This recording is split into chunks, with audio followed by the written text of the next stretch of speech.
Maria, point of view, ang ganda-ganda mo talaga. Maria, wika ng isa sa mga bisitang dumalo sa kaarawan ni Papa habang pinagmamasdan ako. Pinamulahan ako ng pisngi sa dami ng papuring natatanggap ko mula sa mga tao. Salamat po, sagot ko na may ngiti, bagamat nahihiya. Nag-iisang anak ni Marcos at Teresa. Ang ganda-gandang dilag. Pwede kang mag-beauty queen, iya, sabad ng isa pang bisita habang nakangiti sa akin. Habang abala ang lahat sa kasiyahan, lumapit si Tita Margarita, ang malakas magsalita kong tiyahin, kay Papa. Ayan ha, yung pambababae mo noon, nagbunga ng babae. Alam mo bang ang babaeng anak ay pambayad sa mga kasalanan ng tatay? Nagtawanan ng mga kamag-anak namin, pero halata sa mukha ni Papa ang pagkainis. Ano ka ba naman, Ate Margarita, dami-daming bisita, kung ano-anong pinagsasasabi mo dyan, inis na sagot ni Papa bago siya tumayo at nag-walkout palabas ng bahay. Lumabas siya upang manigarilyo, na parang normal na lamang sa kanya tuwing naiinis siya. Si Tita Margarita naman ay parang walang pakialam. Naupo na lamang siya sa lamesa at nagpatuloy sa pagkain. Hay nako, Marcos, totoo naman ang sinasabi ko, bulong niya habang umiinom ng kape. Ang totoo, sanay na rin ako sa mga ganitong eksena. Si Tita Margarita kasi, walang preno ang bibig. Kung ano ang naiisip niya, sinasabi niya agad, kahit pa nakakahiya o masakit sa iba. Pero hindi ko rin maitanggi na totoo ang sinabi niya. Bata pa lang ako, madalas ko nang marinig ang pag-aaway nila ni Mama dahil sa pambababae ni Papa. Minsan pa nga, may mga panty at bra na naiwan sa sasakyan ni Papa, mga ebidensyang hindi niya naitago. Habang abala ang iba sa pagkain at saya, nagdesisyon akong sundan si Papa sa labas. Naabutan ko siyang may kausap sa cellphone. Paring Miguel, magbabayad naman talaga ako. Baka naman pwedeng kausapin mo muna ang boss mo. Kailangan ko lang ng konting panahon, narinig kong sabi niya, puno ng pag-aalala ang boses. Malalim siyang bumantong hininga. Huwag niyo namang idamay ang pamilya ko, Miguel. Ako na lang ang singilin niyo. Huwag ang anak at asawa ko. Bigla akong kinabahan sa narinig ko. Napahawak ako sa dibdib ko, ramdam ko ang bilis ng tibok ng puso ko. May utang si Papa, at mukhang seryosong utang ito. Bakit hindi ko alam? Bakit hindi rin alam ni Mama? At anong klaseng utang kaya iyon? Pagkatapos ng tawag, pinatay ni Papa ang kanyang cellphone, halatang ayaw niyang maabala pa ng mga susunod na tawag. Ano yun, Pa? May utang ka ba? Tanong ko, hindi mapigilan ang kaba sa boses ko. Tumingin siya sa akin ng seryoso. Pumasok ka roon sa loob. Kung ano ang narinig mo, wala iyon. Huwag kang maingay sa mama mo, sabi niya, pero halata sa mukha niya ang bigat ng problema. Pumasok siya sa loob at iniwan akong nakatayo sa labas, naguguluhan at kinakabahan. Pagbalik ko sa loob, naroon si Mama, naghahain ng pagkain. Maria, kumain na tayo. Anong oras ang pasok mo sa trabaho? Tanong niya habang inaayos ang mga plato sa lamesa. 1:00 pa po, Ma, sagot ko habang naupo sa harap ng hapagkainan. Hindi ko maiwasang mapansin ang lungkot sa mukha ni Mama. Si Papa mo, maagang umalis. Simula nung birthday niya, parang hindi mo na makausap ng maayos. Madalas pa siyang umaalis ng maaga kahit wala naman siyang trabaho, sabi ni Mama. Halatang nag-aalala pero pilit na itinatago ito sa akin. Napabuntong hininga ako. Ma, okay lang po ba sa inyo na parang may iba si Papa? Tanong ko, hindi mapigilan ang sarili. Napatingin siya sa akin, at saglit na tumigil sa ginagawa niya. Wala naman tayong magagawa, anak. Alam mo rin naman na wala na akong ibang pamilyang uuwian. Kapag naghiwalay pa kami, ikaw na lang ang meron ako, sagot niya, puno ng lungkot ang boses. Tumayo ako at niyakap siya ng mahigpit. I love you, Ma, bulong ko sa kanya. I love you too, anak. Kaya ikaw, huwag na huwag mo akong iiwanan ha, sagot niya habang niyayakap din ako ng mahigpit. Siyempre naman po, Maria. Hindi, never. Love na love ko po kayo, sagot ko, pero naputol ang sandaling iyon nang may kumatok sa pintuan. Tumayo ako para buksan ang pinto at bumungad sa akin ang isang hindi pamilyar na lalaki. Good morning. Nandyan ba si Marcos? Tanong ng lalaki, halatang seryoso. Bakit po? Sino po sila? Tanong ko, pilit na pinapanatili ang kalmado kong boses. Narito kasi ang boss ko. Pakisabi, Ako si Miguel, sagot niya. Bigla akong nanigas sa kinatatayuan ko nang marinig ko ang pangalan niya. Naalala ko ang pangalan na binanggit ni Papa kanina sa tawag niya. Sino pong boss? Tanong ko ulit, pero bago pa siya makasagot, bumaba mula sa isang mamahaling sasakyan ang isang lalaki. Nasa higit 30 ang edad niya, maputi, matangkad, at may nakakatakot na presensya. Purong itim ang suot niya at may hawak siyang sigarilyo. Napalunok ako ng laway. Ayokong naghihintay, Miguel, malamig na wika ng lalaking ito habang lumalapit sa amin. Nasaan ang tatay mo? Tanong niya sa akin, diretso at walang paligoy-ligoy. Maaga pa lang ay nararamdaman ko nang may kakaiba kay Papa. Simula ng birthday niya, parang mas naging mailap siya sa amin. Madalas siyang umaalis ng bahay nang hindi nagpapaalam, at kapag kinakausap ko siya, laging may pilit ng ngiti na parang may itinatago. Pero sa totoo lang, hindi na bago sa akin ang ganitong ugali niya. Bata pa lang ako, alam ko na kung gaano siya kagulo bilang asawa ni Mama. Minsan, kahit hindi ko gustong isipin, naiisip ko na baka may bago na naman siyang babae. Malalim akong bumantong hininga habang pinagmamasdan si Mama na abala sa paghahain ng pagkain. Hindi ko napigilan ang sarili kong magtanong. Ma, bakit? Okay lang po sa inyo na merong iba si Papa. Napahinto siya sa ginagawa niya at saglit na tumingin sa akin. Kita ko ang lungkot sa mga mata niya, pero pilit siyang ngumiti. Wala naman tayong magagawa, anak. Alam mo rin naman na wala na akong pamilyang uuwian. Kapag naghiwalay pa kami, ikaw na lang ang meron ako. Bumalik siya sa paghahain, pero halata sa boses niya ang bigat ng nararamdaman niya. Tumayo ako at niyakap siya ng mahigpit. I love you, Ma, bulong ko. I love you too, anak, sagot niya habang hinahaplos ang likod ko. Kaya ikaw, huwag na huwag mo akong iiwanan ha. Siyempre naman po, Maria. Hindi. Never. Love na love ko kaya ikaw, sagot ko, pilit na pinapakalma ang damdamin ko. Pero bago ko pa maituloy ang sasabihin ko, biglang may kumatok sa pintuan. Tumayo ako upang buksan ang pinto. Pagbukas ko, bumungad sa akin ang isang hindi pamilyar na lalaki. Matangkad siya, may matikas na tindig, pero halata sa mukha niya ang seryoso at malamig na ekspresyon. Sino po sila? Tanong ko, pilit na pinapanatili ang kalmado kong boses. Good morning. Nandyan ba si Marcos? Tanong niya, diretsyong tumingin sa akin. Bakit po? Sino po kayo? Sagot ko, bahagyang kinakabahan. Narito kasi ang boss ko. Pakisabi, ako si Miguel, sagot niya. Bigla akong nanigas sa kinatatayuan ko. Naalala ko ang pangalan niya. Siya ang kausap ni Papa sa cellphone noong nakaraang araw. Ramdam ko ang kaba sa dibdib ko. Sino pong boss? Pakisabi na lang, wala kasi si Papa rito, sagot ko, pilit na itinatago ang takot sa boses ko. Natigilan si Miguel nang bumukas ang pinto ng isang mamahaling sasakyan na nakaparada sa harap ng bahay namin.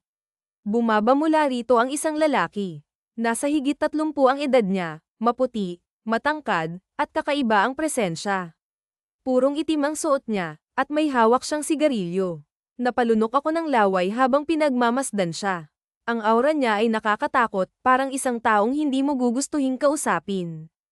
Ayokong naghihintay, Miguel, malamig niyang sabi habang lumalapit sa amin.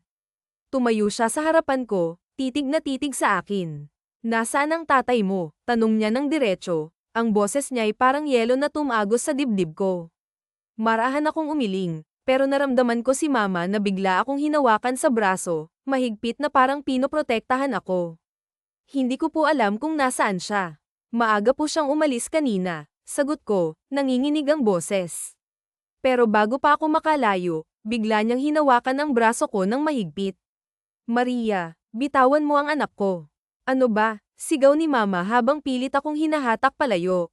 Pinaghahampas niya ang lalaki, pero hinawakan siya ni Miguel at pinigilan.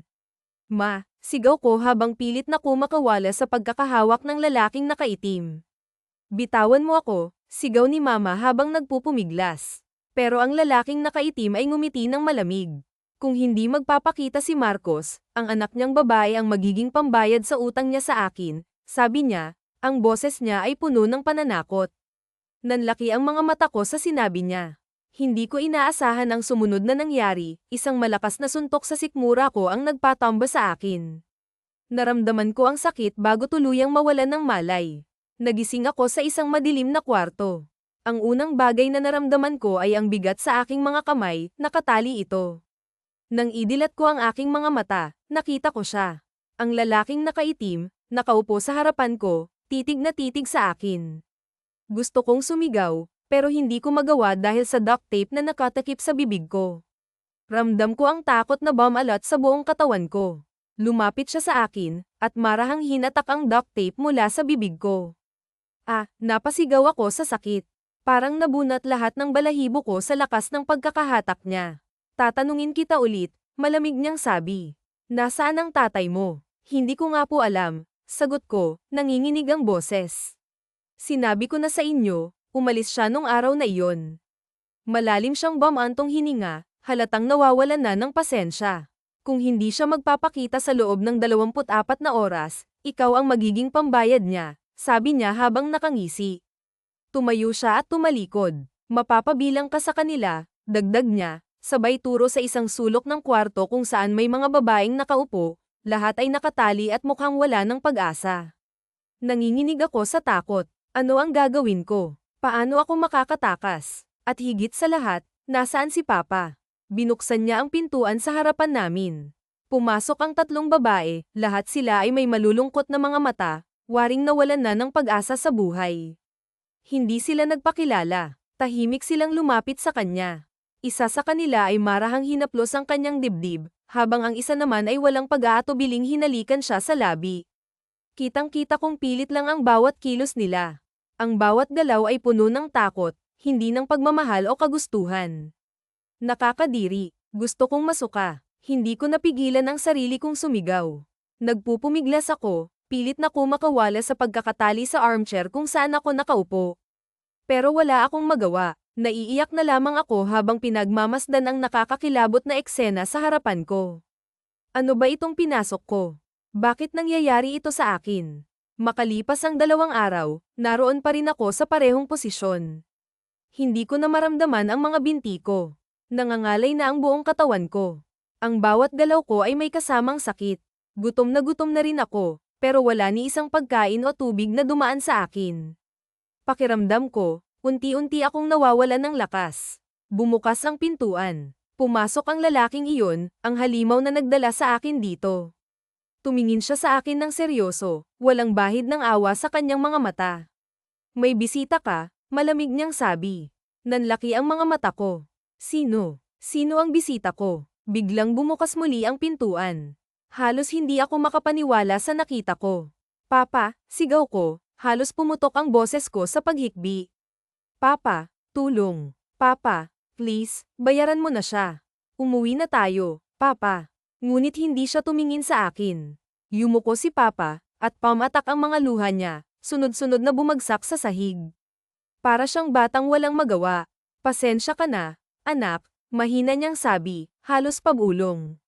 Mahal na mahal kita. Palagi mong tatandaan iyon. Papa, huwag naman, Papa, sigaw ko habang ang luha ko'y parang ilog na hindi mapigilan. Papa, please, huwag mo akong iwan dito. Ayusin natin ito. Bayaran mo na sila. Nag-angat si Papa ng tingin. Puno ng luha ang mga mata niya, pero hindi ko makita ang tapang na inaasahan kong makita sa kanya. Lumapit siya sa akin at lumuhad sa harapan ko. Hinawakan niya ang mga kamay ko, kahit pa nakatali ang mga ito. Ramdam ko ang panginginig ng kanyang katawan. Sorry, anak, sabi niya, ang boses niya ay basag, puno ng pagsisisi. Sorry kasi hindi ko nagawang mabuo ang pambayad sa utang ko. Sorry kasi hindi ako naging mabuting ama. Sorry kasi iiwan kita rito. Parang sinaksak ang puso ko. Napahagulgol ako ng iyak. Papa, huwag naman, Papa, huwag mo akong iwan dito. Hinang-hina na ang boses ko, pero patuloy pa rin akong nagsusumamo. Naninikip ang dibdib ko, parang hindi na ako makakahinga. Alam ko na kung ano ang ibig niyang sabihin. Alam kong wala na akong magagawa. Anak, patuloy niya habang umiiyak sa mga hita ko. Ginawa ko ang lahat, sinubukan ko, pero wala talaga. Pasensya ka na, mahal kita, pero wala na akong magagawa. Pinapangako ko, babalikan kita. Huwag kang mawawalan ng pag-asa. Papa, bakit? Bakit mo ginawa ito sa akin? Mahinang tanong ko, halos hindi na marinig. Gusto kong magalit, pero mas nangingibabaw ang sakit. Para akong paulit-ulit na sinasaksak. Hindi ko akalaing mangyayari ito. Tumayo si Papa, hindi man lang ako nilinggan. Wala siyang sinabing kahit ano. Tahimik siyang lumabas ng silid, iniwan akong nagmamakaawa at umiiyak. Papa, Papa, sigaw ko, para akong batang nawalan ng mahal sa buhay. Pero hindi siya bumalik, iniwan niya ako. Ginawa niya akong pambayad sa utang niya. Kinabukasan, nagising ako sa tunog ng pagbukas ng pintuan. May lalaking pumasok, at naramdaman kong kinakalis niya ang mga tali sa kamay at paa ko. Saan niyo ako dadalhin? Tanong ko, nanginginig ang boses. Sumunod ka na lang, malamig niyang sagot. Hindi na ako nagtanong pa. Nang tumayo ako, halos matamba ako sa panghihina.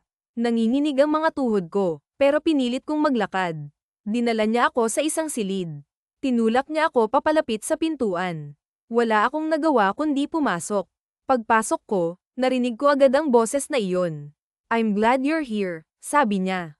Napalingon ako at nakita ko siya, ang lalaking iyon, nakaupo sa gitna ng isang malaking bathtub.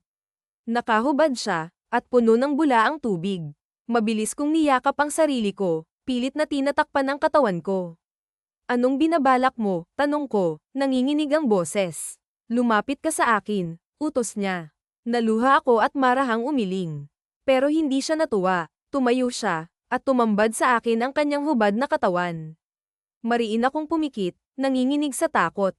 Pakiusap, gusto ko na hong umuwi, sabi ko, halos pabulong. Pero naramdaman ko ang malamig niyang kamay na mahigpit na humawak sa braso ko. Binuhusan ako ng malamig na tubig ng takot. Hinatak niya ako papalapit sa kanya, at mahigpit niyang hinawakan ang baba ko.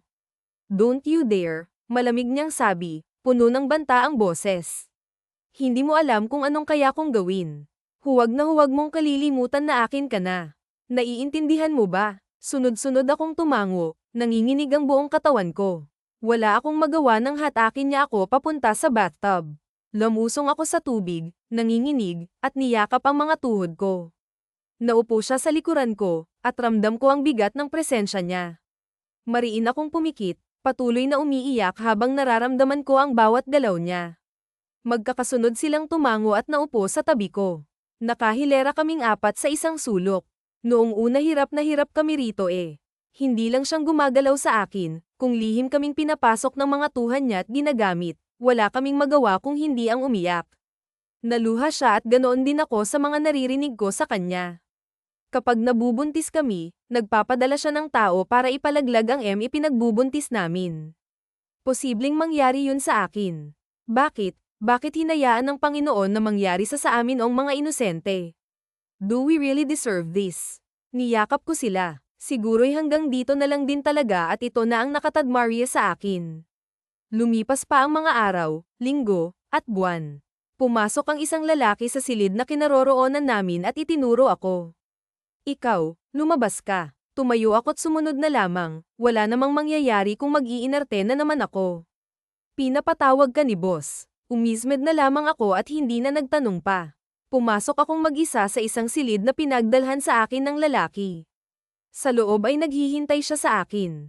Nag-usa na akong humiga sa kama at ipinikit ang mga mata ko. Nasanay na lamang ako sa araw-araw, ako palagi ang pinapatawag niya para galawin. Hinihintay ko na lamang na magsawa siya sa akin at magmariapi ng ibang babae ngang sa ganun makapagpahinga ako. Narinig ko siyang tumawa, hindi natin yan gagawin ngayong araw. Tumayo ka. Napamulat ako ng mata at tumingin sa kanya. Doon ko lang napansin ang isang babae sa gilid, nakatayo at nakatingin sa akin. Halika, mag-pregnancy test ka, wika ng babaeng yun at lumapit sa akin. Tuturuan kita kung papaano at kapag positive, lalabas tayo para sa ultrasound. Nanlalaki ang mga mata kong tumingin sa lalaking yun. Anong ginagawa mo? What? Hindi mo ba naisip na posible kang mabuntis sa ginagawa natin? Napalunok ako ng sariling laway. Oh my goodness, mariin akong napapikit at naluha. At pagkatapos, ano kung mabuntis ako? Anong gagawin mo? Itatapon mo. Ipapalaglag ang bata gaya lang ng ginagawa mo sa ibang kasama ko. Nanlilisik ang mga mata ko sa kanya. Hindi niya ako sinagot. Itinuloy namin ang test at ang babaeng yun ang naghintay ng resulta. Positive po, Mr. Valdez. Kumabog ang dibdib ko at bigla akong naiyak. Great, pwede ka nang lumabas. Lumabas ang babaeng kasama namin. Ibinaling sa akin ni Mr. Valdez ang tingin niya, pinagkrus ang mga braso sa dibdib. Hindi mo ipapalaglag ang bata. Kailangan kong anak natin ang buhay, malusog, at masigla. Kailangan mo siyang alagaan. Naiintindihan mo ba? Napatitig ako sa kanya. Anong ginagawa mo? Bakit? Bakit hindi mo nalang sundin ang sinasabi ko? Bakit hindi mo sabihin kung bakit? Anong balak mong gawin sa magiging anak ko? Hindi ko alam kung saan ako nakakuha ng tapang ko para tumaas ang boses ng ganun. Humakbang siyang papalapit sa akin. Kailangan ko ng tagapagmana. Kailangan ko ng anak na magmamana ng lahat ng ari-arian ko and our child will be my heir. Ngumiti siya. Pinagmasdan niya ako simula ulo hanggang paa. Ikaw lang sa kanila ang lahat, ang natatangi. Ikaw lang ang babaeng natitipuhan kong magbibigay sa akin ng anak at tagapagmana. Gumiti siya at hinaplos ang pisngi ko. Your beauty is irresistible. Swerte na lang din ako at ikaw ang ipinambayad utang sa akin ng ama mo. Hindi ko magawang matuwa na buntis ako. Wika ako sa mga kasamahan ko sa silid. Tulad ng dati, nakahilera kami ng upo sa isang sulok. Blessing yan, Maria. Dapat kang maging masaya, sabi ni Camila. Pero hindi ko naman to ginusto. Hindi ko rin gusto mga ginagawa sa akin ni Mr. Valdez sa tuwing nangangailangan siya. Malalim akong bumantong hininga. Hindi ko kayang sumaya. Alam mo, Maria, swerte ka na lang din dahil hindi niya pinalaglag ang anak mo. Sa bagay na yun pa ang dapat ka nang maging masaya. Hindi ka tulad namin. Mapait na ngumiti si Monica at inihilig ang ulo niya sa balikat ko. Idagdag pang siya ang magiging tagapagmana. Siya ang magiging asset mo. Hindi mo ba alam kung gaano kayaman si Alejandro at kung gaano kakapangyarihan? Swerteng magiging anak mo, pero sana hindi niya gawin ang mga ganitong bagay tulad ng ama niya, dagdag pa ni Gabriela. Ngayong araw ay pinalabas ako ni Alejandro sa kulungan naming mga babae niya. Nagtungo ako sa silid niya. Magbihis ka, aalis tayo ngayong araw.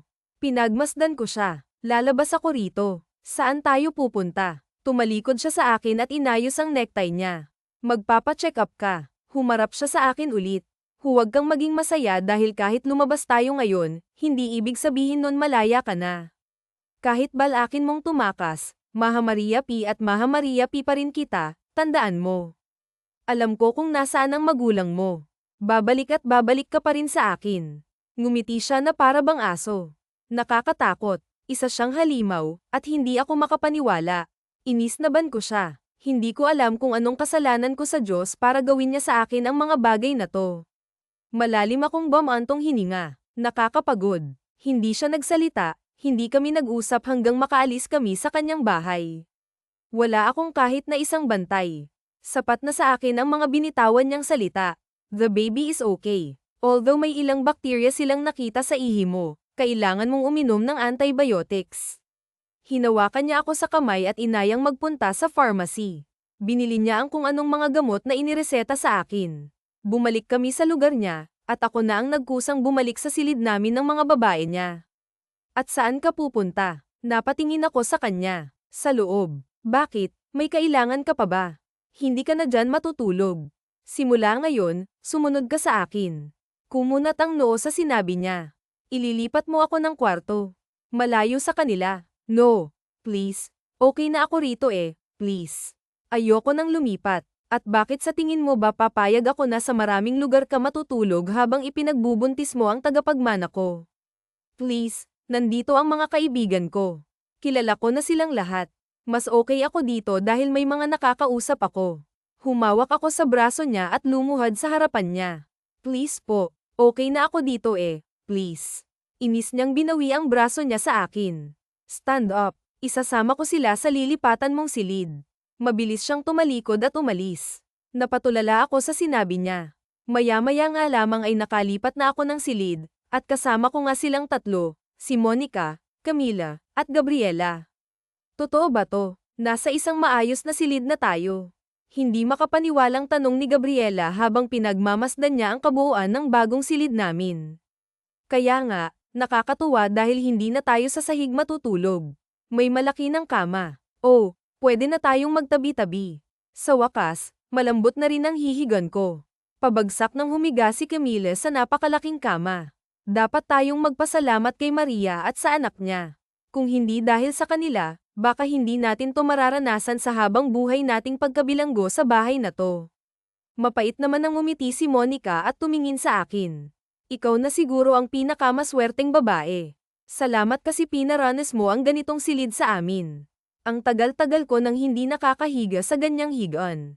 Niyakap ko silang tatlo. Lumipas pa ang mga araw at buwan. Nagsimula ng bumukol ang tiyan ko. 4 na buwan na ito, at ngayon nga ang sunod na check-up namin para malaman ang gender ng baby. Hindi ko alam kung may excite ba ako, pero parang wala akong pakialam. Bumantong hininga ako. Bakit ba ganyan ang iniisip mo? Nakakainis ka. Sinimangutan ako ni Gabriela. Muli ay bumantong hininga ako. Hindi ko alam. Hindi ko matanggap hanggang ngayon. Bruha, ang arte mo dyan. Wika ni Monica. Sabi ko nga sa'yo ba, ikaw ang pinakamaswerte sa ating lahat. Kung ako lang ikaw, Maria, baka mas mahalin at alagaan kong anak ko, dagdag pa niya. Napatayo ako nang bumukas ang pintuan. Pumasok si Alejandro at tumingin sa akin. Let's go. Pwede ba kaming sumama? Please, wika ni Monica, ngunit hindi sumagot si Alejandro. Lumapit lang siya sa akin, hinawakan ng palad ko, at inaya akong umalis. Kaagad kami dumiretso sa klinik para sa check-up at sa ultrasound. It's a baby boy. Napatingin ako kay Mr. Valdez ang sabihin niyo ng sonographer. Hindi ko alam kung namamalik mata lang ako, pero nakita ko siyang ngumiti, ngunit saglit lang. Ay nawala din. Masaya ba siya? Ayan oh, kitang-kita ang face niya. Ang ganda ng pwesto. Really? Masayang boses ni Alejandro imbis na sa monitor ako tumingin ay sa kanya ako napatitig tanong siya ang tanong sa sonographer at para bang excited siya masyado. Yes, ito oh, kitang-kita na hugis ng ilong niya.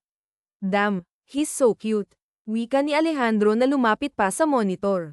Mabilis akong nag-iwas ng tingin nang mapatingin siya sa akin.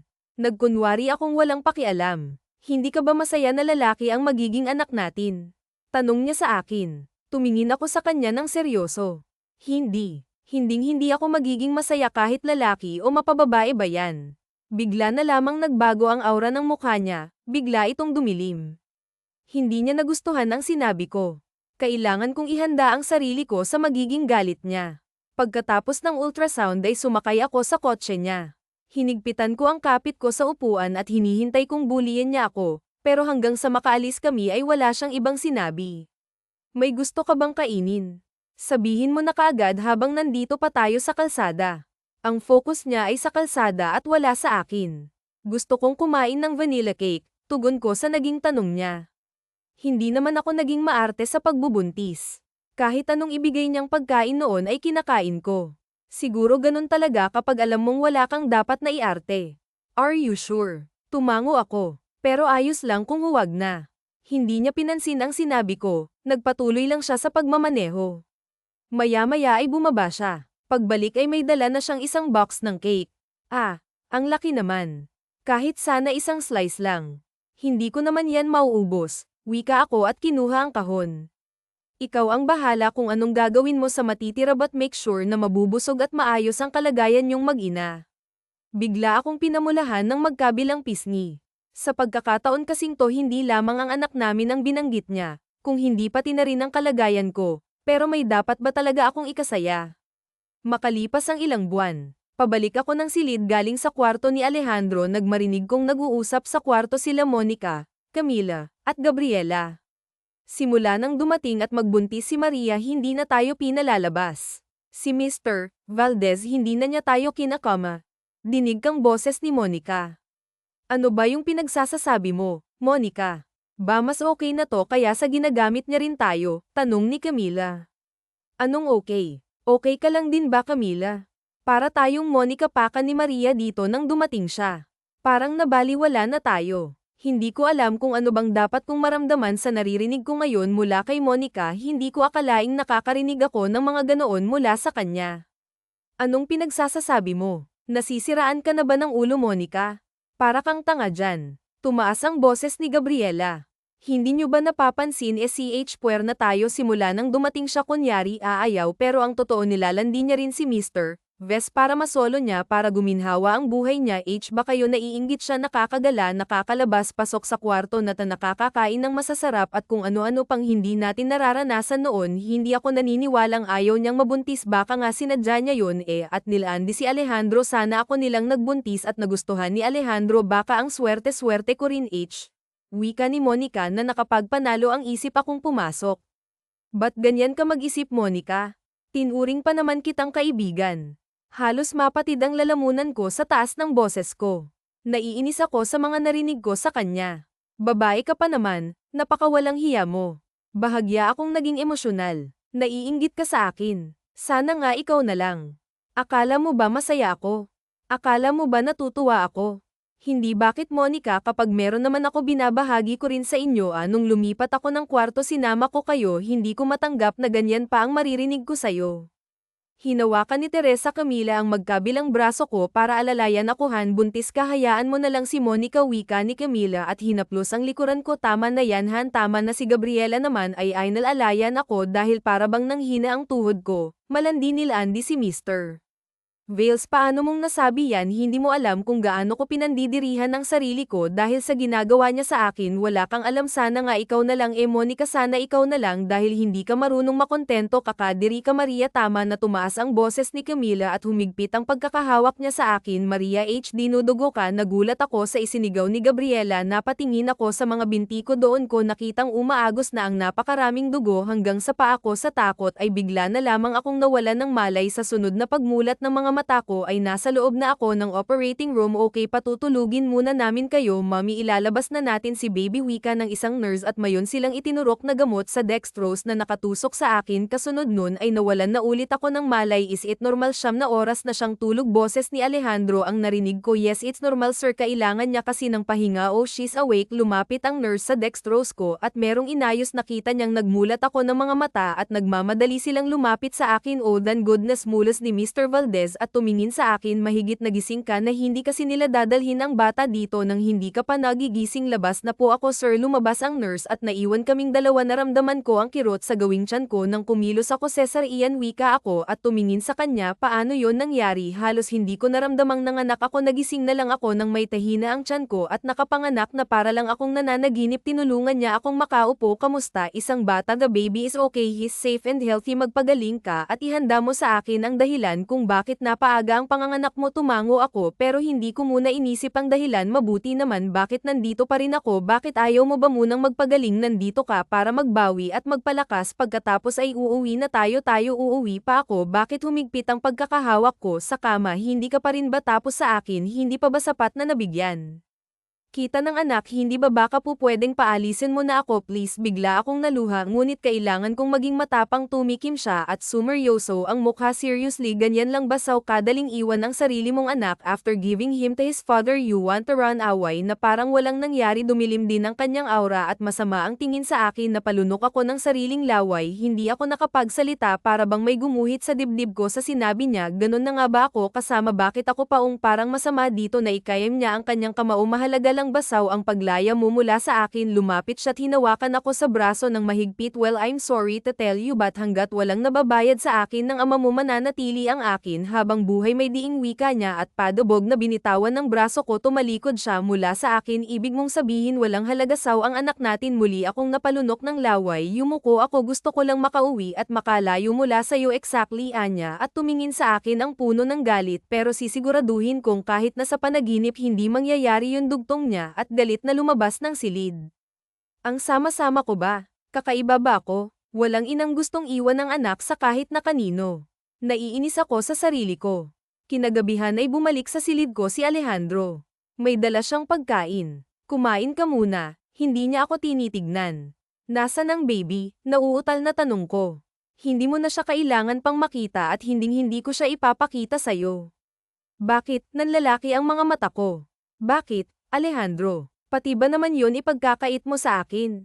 Hindi ba yon ang gusto mo? Wala kang pakialam sa anak natin kaya wala kang karapatang makita siya kahit na kailan. Bigla na lamang namasa ng luha ang mga mata ko. Please, nabigla lang ako. Hindi naman yun ang ibig kong sabihin. Umiling siya at matigas na hindi ang kanyang naging sagot. Siya nga pala, pinatapon ko na sa malayong lugar si Monica. Hinding-hindi na kayo makikita sa bahay kahit na kailan. Anong ginawa mo? Napakurap ako ng mata habang naluluha at talagang nalulungkot. I found out what she did. Maiksi niyang tugon na hindi na ako sinagot pa ulit. Makalipas ang 1 taon, anak. Hinaplos ko ang salamin ng bintana kung saan ako naroroon. Araw-araw kong pinagmamasdan ang anak naming lalaki ni Alejandro sa labas ng aking silid. Pinapaarawan siya ng kanyang personal na yaya. Kahit anong kaway at sigaw ko ay hindi niya naman ako maririnig at makikita dahil double mirror ang bintana ako at soundproof ang naging silid ko. 1 taon na akong panaka-naka lang siyang Monica tanaw mula dito sa silid ko. Pinagsisisihan kong idinamay ko siya sa galit ko sa kanyang ama. Masakit bang makita ang anak mong lumalaki nang hindi kanya kilala? Nakikita mo siya pero hindi mo man lang mahawakan. Napaharap ako sa pintuan ng silid ko. Naabutan kong nakatayo si Alejandro. Nagmamadali akong lumapit sa kanya at lumuhad sa kanyang harapan. Alejandro, parang awa mo na, please. Gusto ko siyang makita at makasama. Binabawi ko namang sinabi ko. Hindi ko na kaya. Parang awa mo na, hindi ganon kadali ang ipagkait sa iyong sarili mong anak. Napakahirap. Humagulgol ako ng iyak, hinawakan ko ang mga palad niya. Pakiusap, ayokong maranasan niya ang ginawa sa akin ng papa ko, ayoko. Please, mahal na mahal ko ang anak ko. Mahal ko siya, dugot laman ko siya. Talagang pinagsisisihan ko ang mga sinabit na ramdaman ko noon. Idinamay ko ang sarili kong anak sa galit ko. Wala siyang kasalanan, wika ako habang patuloy na humahagulgol ng iyak. Pinagmasdan ako ni Alejandro ng mahabang segundo. Maya-maya'y isinigaw niya ang pangalan ng kasambahay na may hawak sa anak namin. Pumasok ang babae. Patakbo akong lumapit at kinuha ang anak ko para yakapin. Lalo kong napahagulgol ng sa wakas ay nayakap ko na siya. Anak, anak ko, mahal na mahal kita, pinuno ko siya ng halik habang puno rin ng luha ang magkabilang pisngi ko. Naupo ako sa ibabaw ng kama at marahan siyang inihalelay. Sumaya ang puso ko nang makita kong pinagmamasdan ako ng kanyang mga mata. Ang anak ko, ang sarap pala sa puso. Para akong nakaduyan sa mga ulap. Ramdam kong pinagmamasdan din ako ni Alejandro. Natutuwa akong sa wakas ay binigyan niya ako ng pagkakataong maging ina sa anak ko. Pumasok si Alejandro at ang isang tauhan niya sa silid namin ni Baby Mateo na merong daladalang napakaraming paper bags at plastic bags. Ano yung mga yan? Tanong ko sa kanya. Inilapag nila ang mga ito sa ibabaw ng lamesa at lumabas na ang tauhan niya. Nandyan ang lahat ng kailangan ni Mateo, diaper, gatas, damit at meron ka ring sarili mong gatas at prutas at mga kung ano-ano pa. Ikaw na lang ang tumingin. Tumayo ako habang buhat ang anak namin. Bakit meron din ako? Para saan ta? To make sure na may lakas ka para alagaan ang anak ko, that's it. Lumapit siya sa akin para kunin si Mateo. Ako naman itong kinalkal na mangdala niyang paper bags at iba pa. Nakakita ako ng mga kagamitan sa pagluluto. Wow, nakakatuwa naman. Magkakaroon din ba ng kusina rito?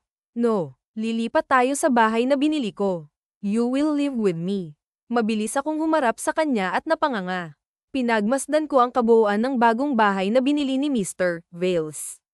Ang laki naman nito. Para sa atin lang ba ito o may iba pa ring taong kasama katulad dun sa kabilang bahay mo? Tumango siya at binuhat si Sandro mula sa stroller nito. Headquarters ng organisasyon ang tinitirahan mo dati. That's not a house. Natulala ako. Kung ganun na napakamakapangyarihan nga niya at napakayaman. I wonder kung magkanong halaga ng pagkakabili niya rito. Come here, wika niya kaya naman sumunod kaagad ako. Wow, bulalas ko nang makita ang kusina. Patakbo kong lumapit doon at tuwang-tuwa. Kumpleto na ang mga kagamitan. Nakadisplay na rin ang mga binili niyang gamit panluto para sa akin nung nakaraang araw.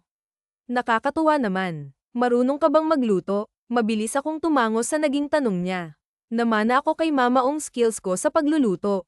Really? Kung ganun, gusto kong matikman ang iluluto mo. Ngumiti ako at kaagad na sinimulan ng pagluluto. Napasarap ako sa pagluluto dahil sa maganda't maaliwalas ng kusina, idagdag pa ang kumpletong mga kagamitan at rekado. Inihain ko sa lamesa ang 2 putahe ng pagkain na iniluto ko, kare-kare at machado. Inilapag niya muna sa stroller si Mateo at tinikman na pagkain. Hindi siya nagsalita ngunit sunod-sunod na siyang sumubo at umulit pa ng kanin. Sumaya ang loob ko kahit hindi niya sabihin. Alam kong nagustuhan niya rin ang luto ko. Kamusta? Okay lang ba? Tanong ko sa kanya dahil hindi ako mapakali. Nag-thumbs up siya kaya naman kusa na lamang ngumiti ang mga labi ko. Naupo ako sa gilid ng kama habang pinagmamasdan ang anak ko. Bumukas naman ang pintuan at pumasok si Alejandro.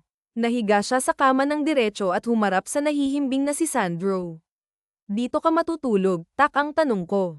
Saan ba dapat? Umiling ako at nahiga na sa kama. Nasa gitna namin ang anak namin. Okay lang kaya na nasa gitna siya? Baka kasi madaganan mo. No, hindi naman ako ganon kahimbing. Matulog. Tumango na lamang ako at sinimulang ipikit ang mga mata ko. Makaraan ng ilang oras ay naalimpungatan ako. Pagmulat ko ng mga matay na abutan kong hinihelen niya ang anak namin at pinapadede sa bote.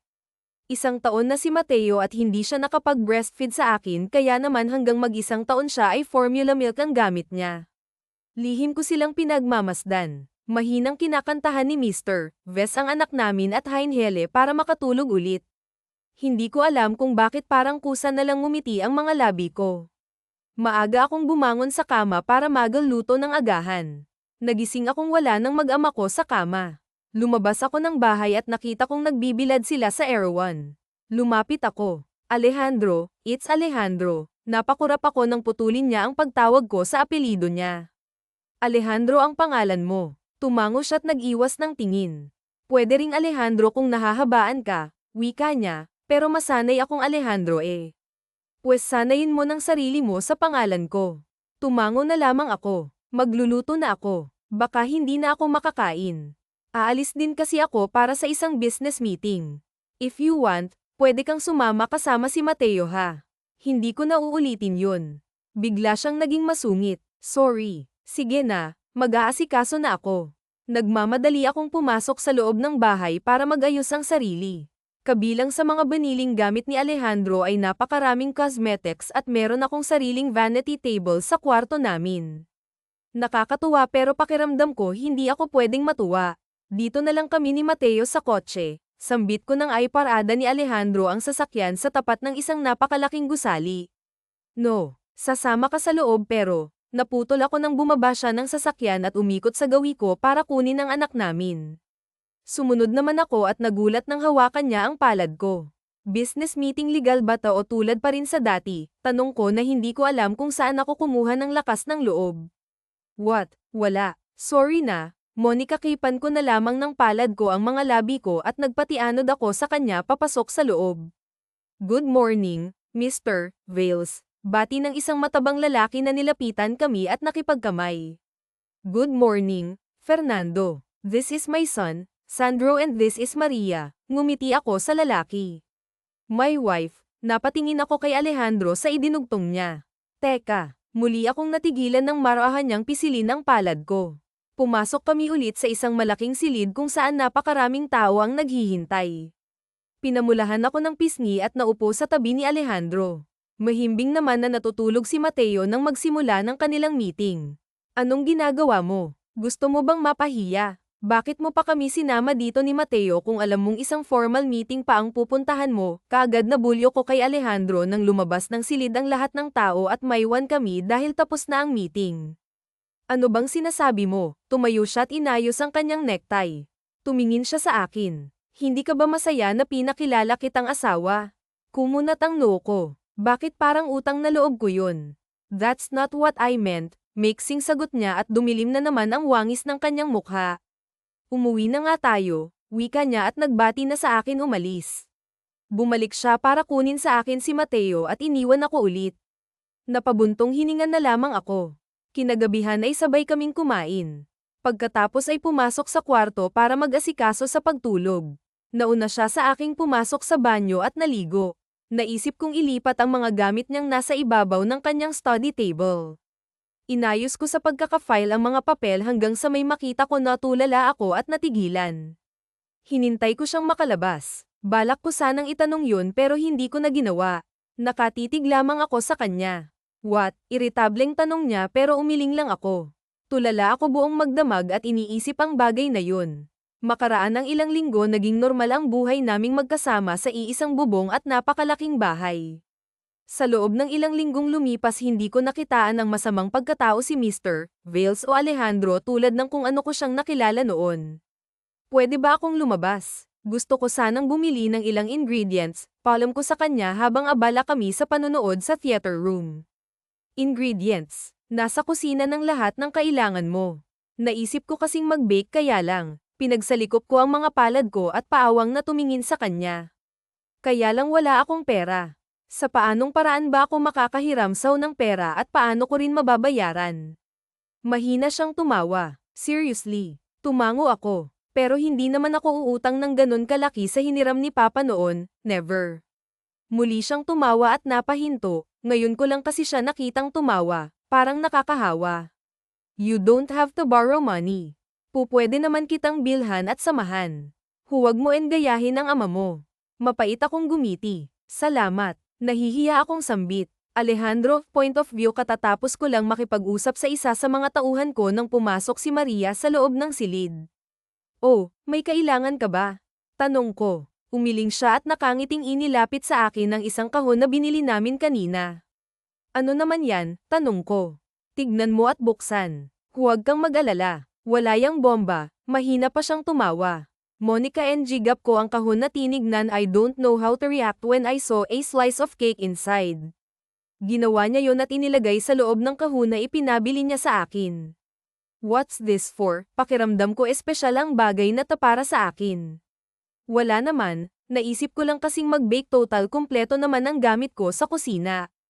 Ayan nag-practice na lang ako. Tikman mo at sabihin sa akin kung ayos lang ba y box is para presentable siya, lihim akong napangiti sa sinabi niya. Tumangon na lamang ako at kunwari seryoso kong tinikman ng cake nag-thumbs up ako tulad ng dati at nakita ko na naman ang ngiti niya. Thank you, magta-try pa ako ulit. Sandali ha, check ko si Mateo sa playpen niya. Nagmamadali siyang lumabas ng kwarto. Pinagmasdan ko lamang siya. This woman is something I cannot resist. She's the only woman who made me feel something I don't understand sa lahat ng babaeng naikama ko si Maria ng nag-iisang babae na pumukaw sa interest ko. Lumabas ako't sumunod sa kanya kung nasaan si Mateo na abutan kong nakikipaglaro na siya sa loob ng playpen ang makita ko silang dalawa ng magkasama ay siyang nakapagpabago ng mood ko sa araw-araw when I'm pissed and stressed kapag nakita ko sila nawawala na yung lahat. Ano bang nangyayari sa akin ganito pala ang pakiramdam na magkaroon ng isang pamilya isang maayos na pamilya na hindi ko naranasan noon sa mga magulang ko dahil puro nilang pagtatalo at hiwalay na pamilya ang kinalakihan ko. Come here Daddy Xander wants to play, wika ni Han nang makita ako gumiti ako at lumapit sa kanila para makipaglaro. This is the life I dream a one small and happy family that I never had experienced before. Maria, point of view isinakay ko sa carrier si Sandro at sumunod kay Alejandro nang lumabas ng bahay. Saan tayo pupunta? Hindi mo pa sinasabi sa akin ha, huwag ka ng maraming tanong, humarap siya sa akin. Sigurado ka bang ikaw ang magbubuhat? Tanong niya at nakatingin kay Mateo. Oo, kaya ko naman. He's too heavy. Umiling ako. Tara na. Tumango siya at lumabas kami ng bahay. Dumaan muna kami sa isang tindahan sa mall, meron siyang binili. Pagkatapos ay kumain na kami. Maria, Alejandro, magkasabay naming nilinggan ni Alejandro ang taong tumatawag sa pang namin. Sa isang iglap ay para akong binuhusan ng malamig na tubig at nanigas ako sa kinatatayuan ko. Nakita ko si Papa, nagmamadali siyang lumapit sa amin halos mahigit ko ang paghinga ko. Han anak. Umakma siyang yayakapin ako ngunit hindi niya naituloy nang makita niya ang batang buhat ko. May anak ka na Maria, may apo na kami ng mama mo. Imbis na sagutin ay pinakatitigan ko lang siya. Lumiyab ang galit sa dibdib ko. Anong kailangan mo? Masamang-masama ang loob ko sa kanya halos isimpo ko siya sa araw-araw na pananatili ko noon kay Alejandro. Maria anak, miss ka na namin. Ang mama mo gusto ka naman naming dalawin pero wala akong mukhang may haharapsaw. Kinuha niya ang palad ko at hinawakan pero Monica big ni Alejandro ang palad niya. Don't touch her. Huwag mong kalimutang pagmamayari ko siya, wika ni Alejandro. Humakbang akong palayo kay Papa. Umalis ka na. Hindi na kita kailangan. Simula nang ibigay mo ako kay Alejandro wala na akong ama, saka ako tumalikod sa kanya. Ayoko siyang makita ng matagal dahil lumalambot ang puso ko. Maria anak, hindi mo na ba mapapatawad ng papa anak? Hindi ba nangako siyong babalikan kita gagawin ko yun? Ang totoo niyan meron na akong pambayad na pera kay Alejandro. Tumama kami ng mama mo sa loto at makukuha na namin ng pera babawiin kita sa kanya. Humarap ako kay papa. Babawiin mo ako. Tumango siya. Mapait akong gumiti. Sa tingin mo ba sasama pa ako sa'yo? Nakita ko sa mga mata ni papa ang sakit sa sinabi ko. Wala ka nang babalikan. Hinding-hindi na ako sasama saw. Lumapit ako kay Alejandro at humawak sa braso niya. Puno ng sugat puot at galit ang puso ko. Sanay na ako sa dilim papa hindi nakita kailangan. Matagal ko nang kinalimutan ang buhay ko na may magulang pero Monica tawag mo pa rin akong papa. Napalunok ako ng sariling laway sa sinabi niya. Hindi ako nagsalita. Tumingin ako kay Alejandro. Umuwi na tayo please. Tumango siya. Maria anak, babawiin kita. Hinabol niya ako at niyakap kahit na nasa gawing harapan ko si Sandro. Humagulgol siya ng iyak. Umakmang ilalayo ni Alejandro sa akin si Papa ngunit Monica asko ang palad ko para pigilan siya. Patawarin mo si Papa sa mga kasalanan niya anak. Hindi ko yun gusto mahal na mahal kita Maria ikaw ang nag-iisang anak ko mamahalin kita hanggang sa huling hininga ko. Kung hindi mo na talaga ako mapapatawad sa oras na babayaran ko si Mr. Valdez pakiusap naman kahit ang mama mo na lang ang balikan mo. Hinihintay ka pa rin niyang makauwi gustong-gusto ka na niyang makita at kung sasabihin kong nakita kita ngayon paniguradong matutuwa siya Maria mahal na mahal kita tatandaan mo palagi yan anak. 10 oras na ng gabi ay nakatulala pa rin ako sa kise sa silid namin. Naalala ko si Papa, hindi siya mawala sa isip ko. Mahal na mahal ko rin sila ni Mama pero hindi ko maalis sa dibdib ko ang galit na nararamdaman ko. Anong iniisip mo? Tumingin ako kay Alejandro na nasa tabi ko at yamakap siya sa akin. Si Papa, tugon ko. Nakasaad sa kontrata namin na pupwede kanyang bawiin sa akin sa halagang nakatala sa kontrata at depende sa interes kung ilang taon, pero pupwede ko ring baliin ang kontratang yun sa oras na gustuhin mo. The contract is invalid at hindi yun tatanggapin sa korte pero may isang salita ko. I am a man of my words. Hindi ko pwedeng baliin ang mga salita ko. Hindi ko na gustong umuuwi, galit na galit ako kay Papa pero si Mama. Kinagat ko ang ibaba kong labi at bigla na lamang akong naluha. Hindi nawawala ang pagmamahal ko kay Mama, gusto ko siyang ulit makita at makasama. Mama, matagal ko nang gustong umuwi para makasama siya. Bumangon siya sa kama at tumalikod sa akin. Sa oras na mabawi ka nila sa akin, hindi mo po pwedeng isama si Mateo. He will stay with me. Ikaw lang ang nabawi ng mga magulang mo pero hindi ang anak natin. If you choose to go home with them, maglalaho kami na parang bula at magiging isang panaginip na lang sa buhay mo, wika niya at tumayo saka pumasok sa banyo.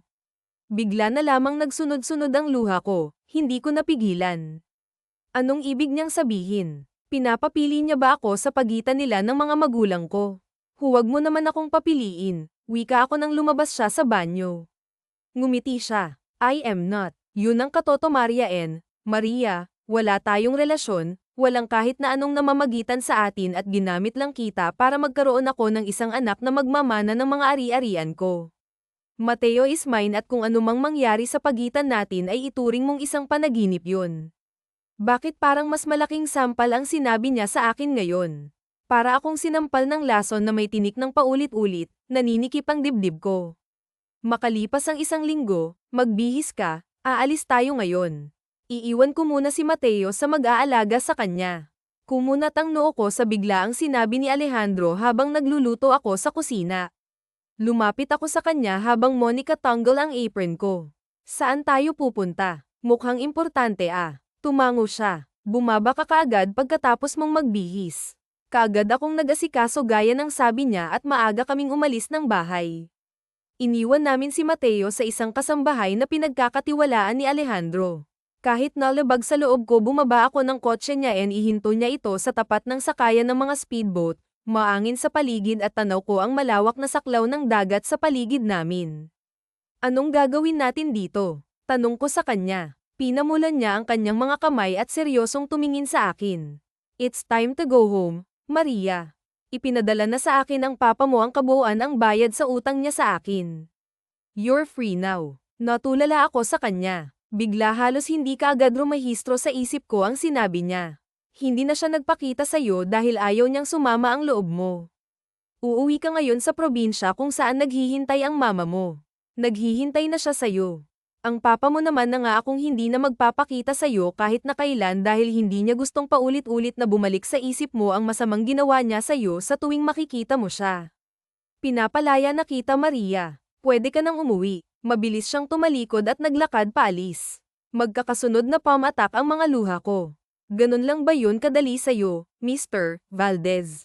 Yun lang yun. Kaagad siyang huminto sa paglalakad at hindi na nagsalita. Sa lahat ng mga naranasan ko kasama ka puro magagandang pangyayari lang ang naaalala ko. Kayo ni Mateo at ang mga araw na masaya kung kasama kayo, wika ko halos makain ko ang ilang hibla ng buhok ko na hinahangin at humahampas sa pisngi ko. Hindi ako naniniwalang ganun lang sa kadali na iwan at bitawan ako. Marahan siyang humarap sa akin ng blanko ng emosyon ng kanyang mukha. Sino ka ba para sa akin sa tingin mo, Maria? You're nothing. Sinabi ko na sa'yo noon ginamit lang kita at alam mo sa sarili mo kung ano ka lang para sa akin. Matabang akong tumingin sa kanya. Noon yun pero hindi ako naniniwalang hanggang ngayon baliwala ako sa'yo dahil kung totoo yun bakit sa akin mo pinangalan ang bahay na binili mo para sa atin ni Mateo? Nakita kaya ang titulo sa ibabaw ng lamesa mo? Lakas loob kong tanong sa kanya. Hindi siya kaagad nakasagot, Sir, just dreaming, hindi yan totoo, sigaw ko at lumapit sa kanya para niyakap ko siya ng napakahigpit at napahagulgol ako ng iyak. Aminin mong mahal mo rin ako, mahal mo na rin ako, Alejandro, alam ko yun, araw-araw naramdaman ko yun. Hindi siya nagsalita. Please aminin mo, no, mariing sambit niya at inalayo ako sa kanya. Sinungaling, hindi siya nagsalita. I know it, alam ko yun sa sarili ko, pero kung itatanggi mo wala na akong magagawa doon. Pinunasan ko ang mga luha ko sa magkabilang pisngi ko. Hindi ako uuwi. Matigas ng sagot ko, sarkastiko siyang tumawa. Because of Mateo, huwag kang mag-alala, aalagaan ko siya ng mabuti. Alam mo't kilala mo ako sa anak ko, I will take care of him, he's mine. Hindi ako uuwi kila mama, uuwi ako sa bahay mo. Nikalikuran ko siya at patakbo akong bumalik sa loob ng sasakyan. Hinintay ko siyang bumalik, parehas kaming walang imik hanggang sa makarating sa bahay. Pagpasok sa kwarto ay isinara kong pintuan at marahas na hinubad ang mga suot kong damit. Ito ba ang gusto mo? Ito, lumapit ako sa kanya at pinagsiksikan ang sarili ko. Ito ba ang katawang tao? Sige, Mr. Valdez, gamitin mo ako ng gamitin ba? Yan lang naman ang kailangan mo sa akin para makasama ko ang anak ko. Kinuha ko ang palad niya at inilagay sa magkabilang dibdib ko. Gamitin mo ako. Enough, malakas na sigaw niya at mahina akong itinulak, kaya naman napaupo ako sa sahig. Napahagulgol ako ng iyak. Mas kailangan ko si Mateo kesa sa kahit na ano. Hindi ko iiwanan ng anak ko, magsasama kami hanggang impyerno. Hindi ko gagayahin ang ama ko. Nagtungo siya sa kama at kumuha ng kumot. Sunod ay lumapit siya sa akin at binalot ng kumot ang hubad kong katawan. Kasabay nun ay niyakap niya ako mula sa aking likuran. Akala mo ba madali sa akin na paalisin? Kabulong niya sa tenga ko. Hindi, Maria, dahil tama ka nga, mahal na nga kita. Hindi ko naisip na darating ang panahon at babawiin ka nila sa akin, pero gaya ng sinabi ko sa'yo, I am a man of my words. Hindi ko kayang sirain ang mga ipinapangako ko dahil mawawalan ng saysay ang pagkatao ko. Magiging katulad ako ng ama ko noon, pero dahil sa iyo, Maria, handa akong talikuran ng prinsipyo ko. Humigpit ang pagkakayakap niya sa akin. Mas lalo akong naiyak at hinawakan ang mga braso niyang nakayakap sa akin. I am sorry for everything. Hindi ko ilalayo saw si Mateo. Mananatili kayo sa tabi ko. Pangako, babawi ako sa iyo. Gusto kong burahin sa isip mo ang masasamang naranasan mo sa akin, pero hindi ko yun kayang gawin. Ang magagawa ko lang ay bumawi sa iyo, Maria. Mariin akong pumikit at humilig ako sa dibdib niya. Nagising ako sa mumunting mga halik na dumadaap sa magkabilang pisngi ko. Ganon na lamang ang ngiti ko nang makita ko si Alejandro na nakangiti at nakapang-iibabaw sa akin. Pinaulanan niya ako ng mga halik. Good morning, nakangiting bati niya at niyakap ako. Niyakap ko naman siyang pabalik. Good morning, tugo ko. Ang sarap sa puso na gumigising akong siya ang una kong nakikita. Ganito pala ang pakiramdam kapag nagmamahal. Let's go, kumunat ang noo ko. Saan tayo pupunta ba? Nangako ko saw na babawi ako. Ay man of my word. Mahina akong tumawa at humalik sa labi niya. Maaga kaming nag-asikaso at umalis ng bahay. Saan tayo pupunta? Tanong ko habang nasa biyahe kami sa Palawan para mag-relax. Nanlaki ang mga mata ko sa sinabi niya Palawan. Tumaas ang boses ko sa gulat. Seryoso ka ba? Bakit naman biglaan? Hindi mo man lang sinabi. Akala ko naman sa mall lang. Tignan mo naman ang suot ko, pambahay lang. Isa pa, paano tayo pupuntang Palawan? Wala naman tayong dalang mga gamit. Malakas siyang tumawa. Ano naman, pwede namang bumili doon ba? You're freaking funny. Hindi talaga ako makapaniwala sa sinabi niya ngunit noong makarating kami sa airport ay wala akong nagawa isang private plane ng sinakyan namin patungo sa Palawan at si Alejandro Valdez lang naman ang nagmamay-ari nito hindi na nakapagtataka dahil alam ko naman talaga noon pa na mayaman at makapangyarihan siya welcome to Palawan Han wika ni Alejandro nang lumapag ang sasakyan namin pinulupot niya sa bewang ko ang kanyang braso si Zandro naman ay tulak-tulak ng kanyang personal na yaya sa isang stroller hanggang ngayon gulat na gulat pa rin talaga akong nakapunta tayo rito loko ka talaga surprise na kangiti niyang sambit dinala niya ako sa isang napakalaking silid isang luxury room na ngayon ko lang naranasan meron pang bathtub at tanaw mula sa glasswang napakagandang karagatan niyakap niya ako mula sa aking likuran habang nakatanaw ako sa labas pinaulanan niya ng halik ang balikat at leeg ko hanggang sa umangat ang labi niya patungo sa tenga ko marahan niya yung kinagat-kagat let's take a bath bulong niya na nakapagpakilala ako patungo sa bathtub puno yun ng bula at merong kakaibang aroma ng isang uri ng bulaklak na upo siya mula sa likuran ko at sinimulang sabunin ang aking mga braso na aalala mo pa ba nung una tayong maligo ng sabay tanong niya marahan akong tumango gusto kong palitan ang masamang alaala mo na yun mula sa akin let's make new memories together gumuhit ang mga ngiti sa labi ko inihilig ko ang likuran ko sa dibdib niya at tumingin ako sa kanya bumaba ang kanyang ulo at siniil ng isang matamis na halik ang mga labi ko para akong nakalutang sa ulap at Monica Tangay ng hangin sa labis na kasiyahang nararamdaman ko ganito pala kasarap magmahal ang isang masamang lalaki na nakilala ko noon nang magbitaw ang mga labi namin ay pinakatitigan niya ako I love you Maria hindi pa ako nabaliw sa isang babae ng ganito ikaw ang una at huling babaeng mamahalin ko sambit niya at dinampian ng mabilis na halik ang aking noo kinagabihan ay naisipan naming maglakad sa dalampasigan nahihimbing naman si Mateo kasama ang yaya niya sa kabilang silid katabi ng samin magkahawak ang mga kamay namin habang naglalakad Alejandro bakit hindi mo ikwento sa akin ang ilang parte ng buhay mo na hindi mo pa naibabahagi sa iba paninimula ako habang pinagmamasdang kapaligiran sa gitna ng dilim tulad ng Allen na hindi ako nagkaroon ng maayos na pamilya.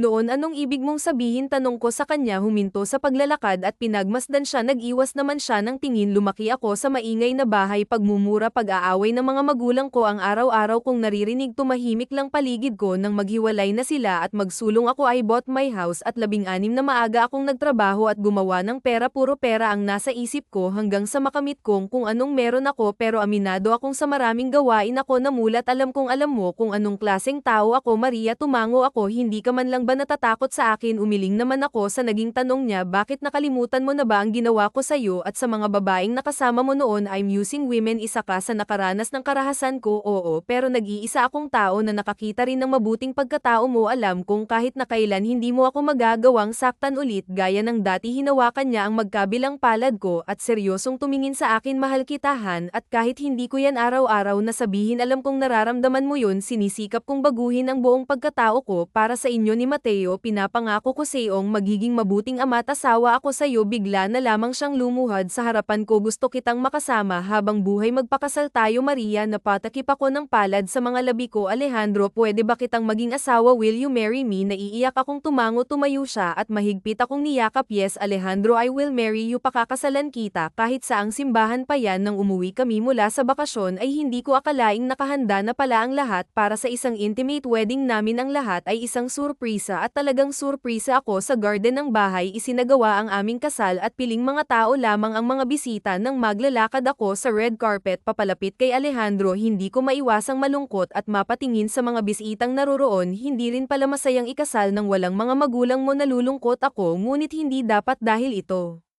ang pinakamahalagang araw para sa amin ni Alejandro nang makarating ako sa gitna ay bigla akong napahinto nang makita si mama at papa namasa ng mga luha ang mga mata ko ngumiti sila at tumango saka inginuso si Alejandro tumango rin ako at bumalik sa paglalakad na wala ang lungkot ko at napalitan ng saya sa nalaman kong narito rin sila sa tabi ko sa pinaka-espesyal na araw sa buhay ko nakangiti akong bumalik sa paglalakad hinawakan ni Alejandro ang palad ko at sabay kaming humarap sa judge na magkakasal sa amin simula sa umpisa hanggang sa matapos ay hindi naalis ang ngiti sa mga labi ko siniil niya ng halik ang aking mga labi at inihagis ang hawak kong bulaklak sa ilang kababaihang naging bisita namin niyakap ko si mama at papa pagkatapos ng lahat mama papa hindi ko napigilan ang mga luha ko anak sobrang na-miss ka namin ang papa mo wika ni mama at niyakap din ako ng mahigpit miss na miss ko rin po kayo hinigpitan ko ang yakap sa kanilang dalawa nag-usap kami at nagsaya hindi na namin napag-uusapan ang nakalipas itinuring na lang naming panaginip ang lahat kinagabihan ay mag-enkaya magkayakap kaming nahiga sa kama sa Europe ko gustong mag-honeymoon tayo kaya pinahandaak ng lahat ngumiti ako thank you para saan naman inuna niya ang kanyang braso sa ulo ko sa pagpapapunta mo kila mama't papa dito hindi ko akalaing narito rin sila dinampian niya ng halikang noo ko yun ay dahil alam kong malungkot ka sa espesyal na araw natin kung wala sila personal ko silang pinuntahan at inimbita bago pa man tayo nagpunta sa Palawan pinaasikaso ko rin ang mga kailangan nila para sa salamat Alejandro alam kong ibinaba mo ang sarili mo at sinabihan sila mama at papa na kalimutan ang lahat at huwag ng pag-usapan salamat dahil palagi mong pinapasaya ang puso ko ikaw ang nag-iisang lalaking mamahalin ko habang buhay at nag-iisang lalaking nais kong makasama sa habang buhay mahal na mahal ka namin ni Mateo mahal na mahal ko rin kayo ngayon lang ako naging masaw ng ganitohan you gave me a